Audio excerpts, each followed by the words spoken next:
Subscribe to our channel and press the bell icon. Also like, comment and share the video.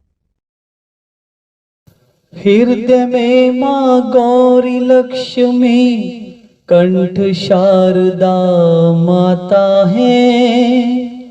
जो भी मुख से वचन कहे वो वचन सिद्ध हो जाता है, वचन सिद्ध हो जाता है गुरु ब्रह्मा है गुरु विष्णु है शंकर भगवान आपके चरणों में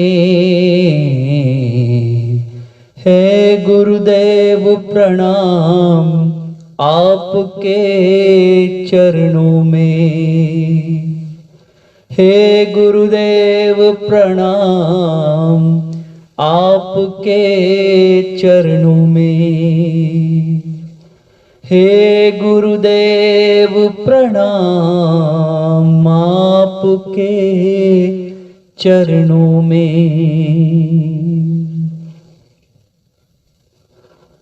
जय गुरुदेव, जय माता की। व्यासपीठ से आज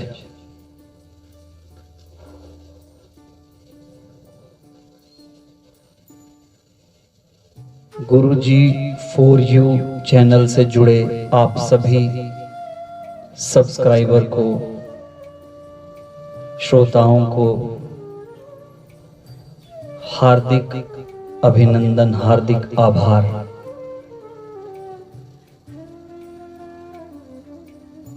अब अध्यात्म चर्चा में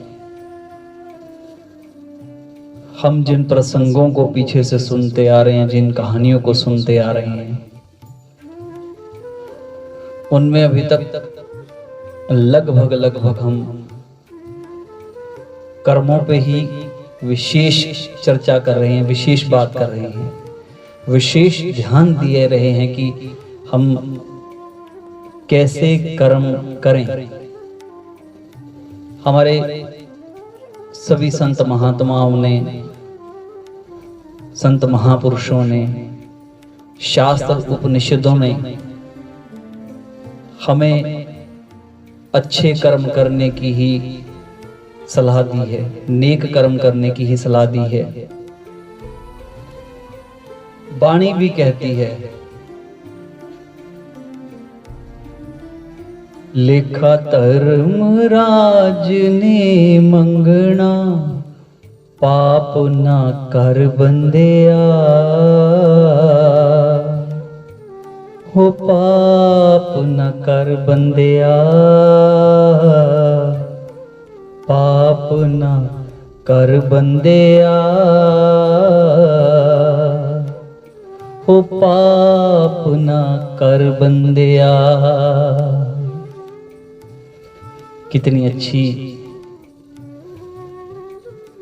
और नेक बात ये हमें संत महापुरुषों ने बार बार दोहरा करके कही है कि पाप न कर बंदिया।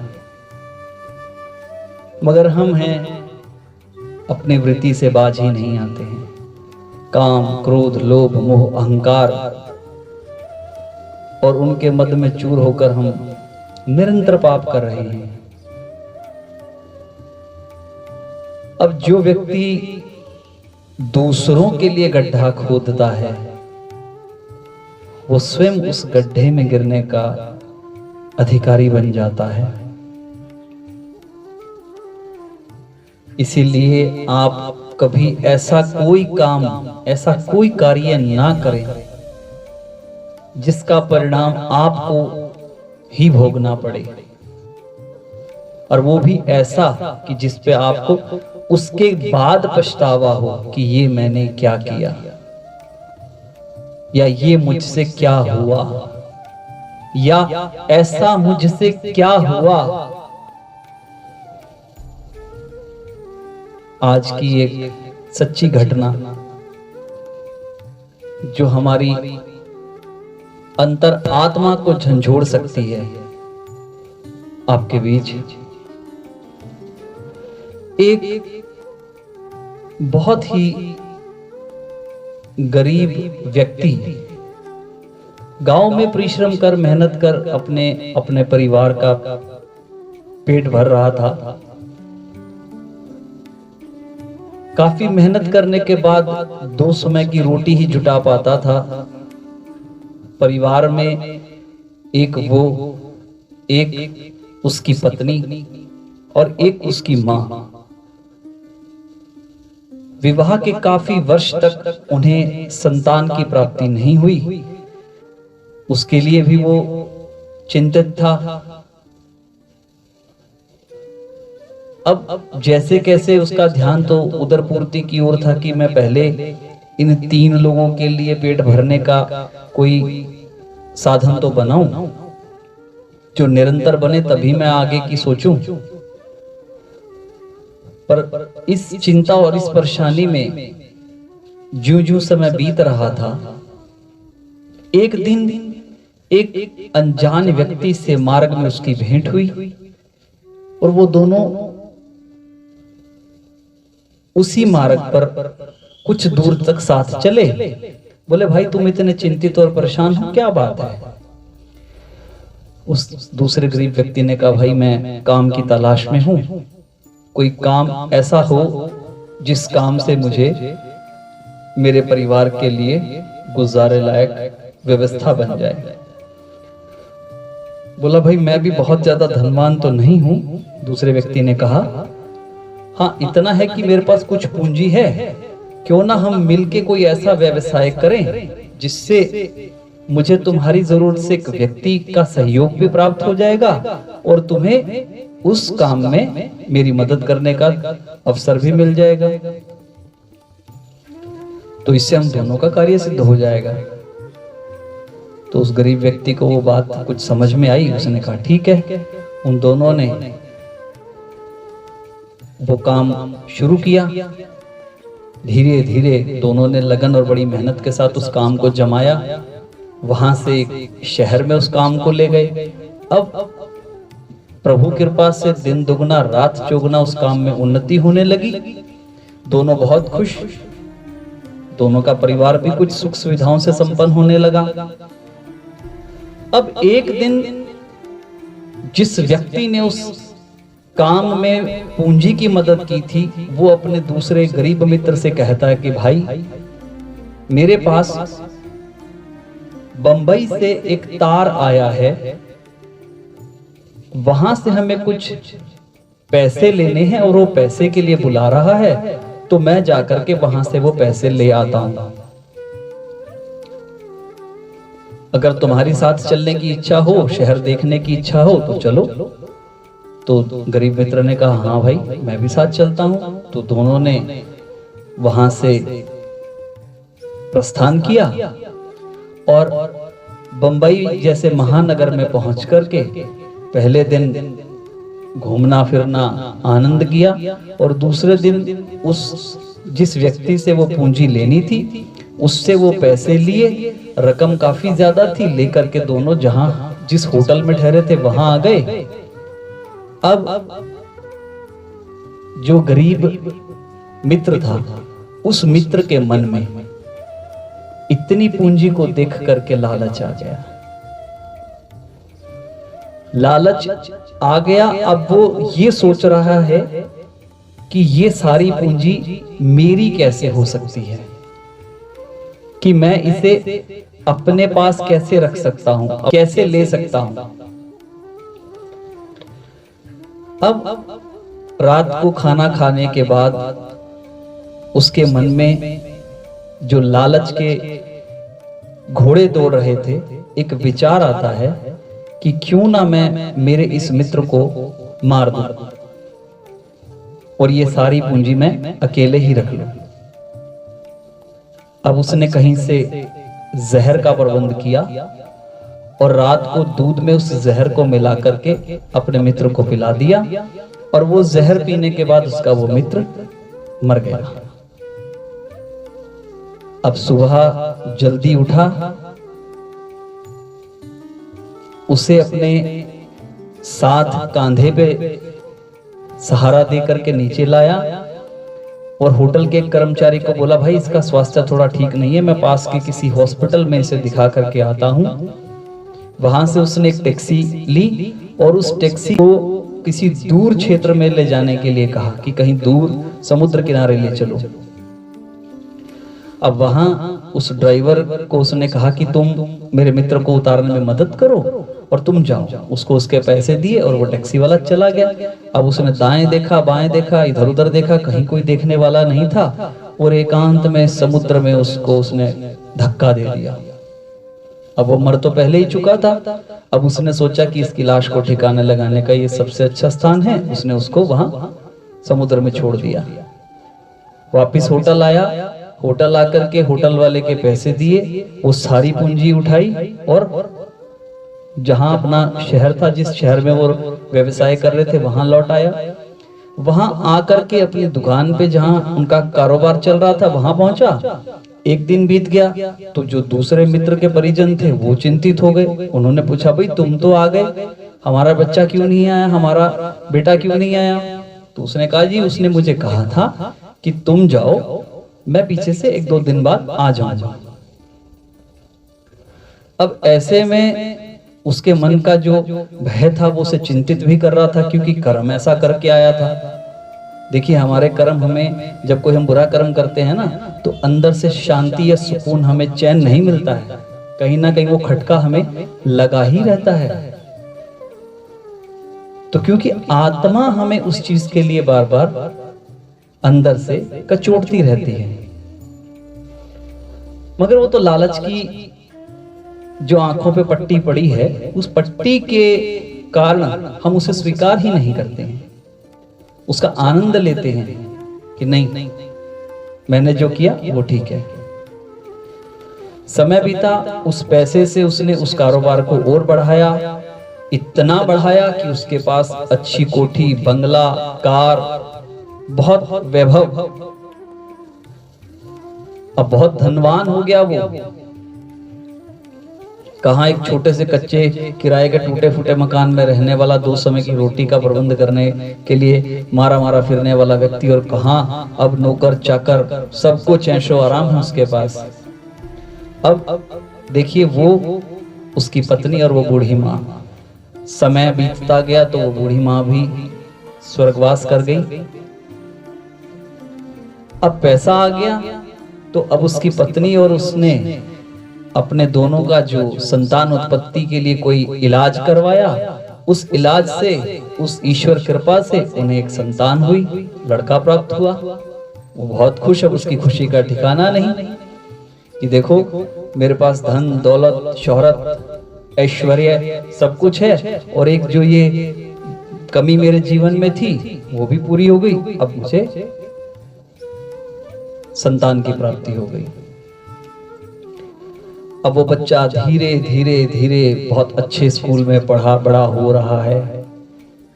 बढ़ते बढ़ते उसकी शिक्षा दीक्षा बहुत उच्च स्तर पे जा रही है, और पिता के पास इतना पैसा है कि उससे आगे की बड़ी पढ़ाई के लिए बाहर विदेश में भी भेज दिया। विदेश में पढ़ने के लिए भेजा तो अब पैसा है, दौलत है, शोहरत है, तो अमीर इतना है कि अब कुछ बच्चे के जवान होने पर रिश्ते भी आने लगे। अब रिश्ते आने लगे तो एक और अच्छे धनाढ्य परिवार में उसने रिश्ता करके उसका विवाह भी कर दिया। अब शादी हो गई, बड़े आनंद और बड़ी धूमधाम से देखने वाली शादी थी। सब और उस शादी के चर्चे थे कि इतना पैसा लगा दिया, इतनी मतलब वैभव के साथ उसने, इतनी शोहरत के साथ, इतनी बड़े दिखावे के साथ उसने अपने बच्चे की शादी की। अब शादी के 1-2 रोज के बाद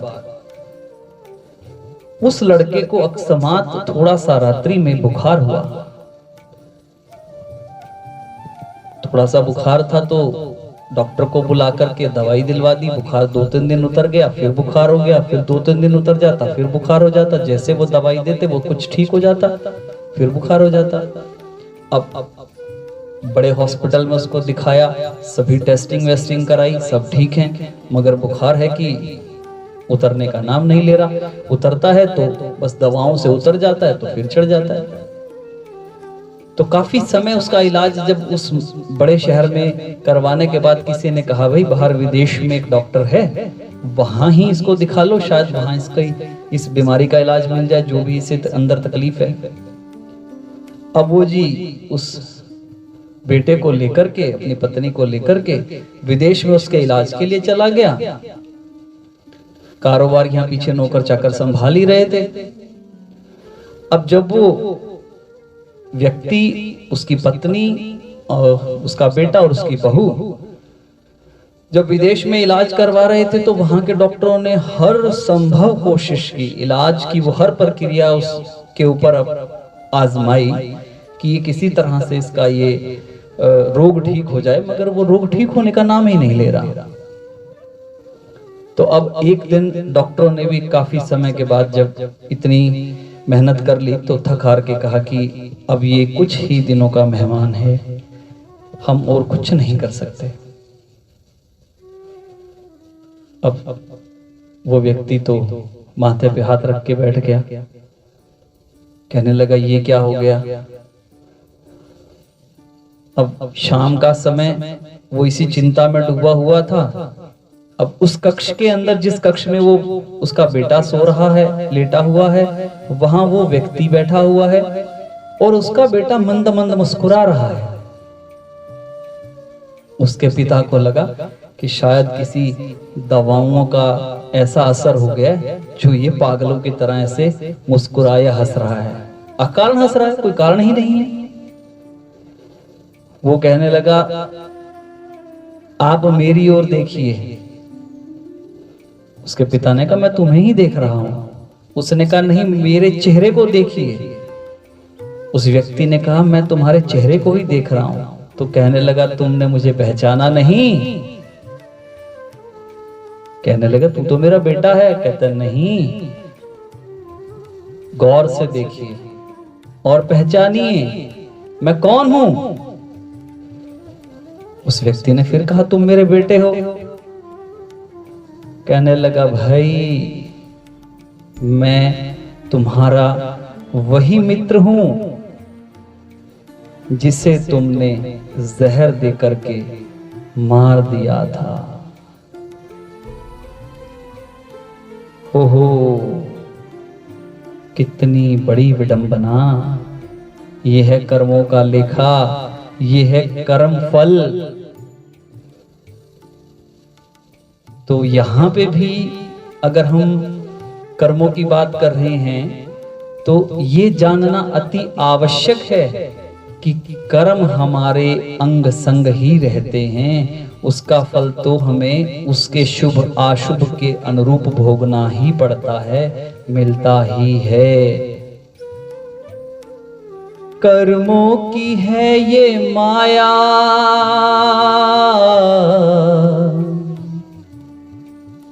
कर्मों के खेल सारे,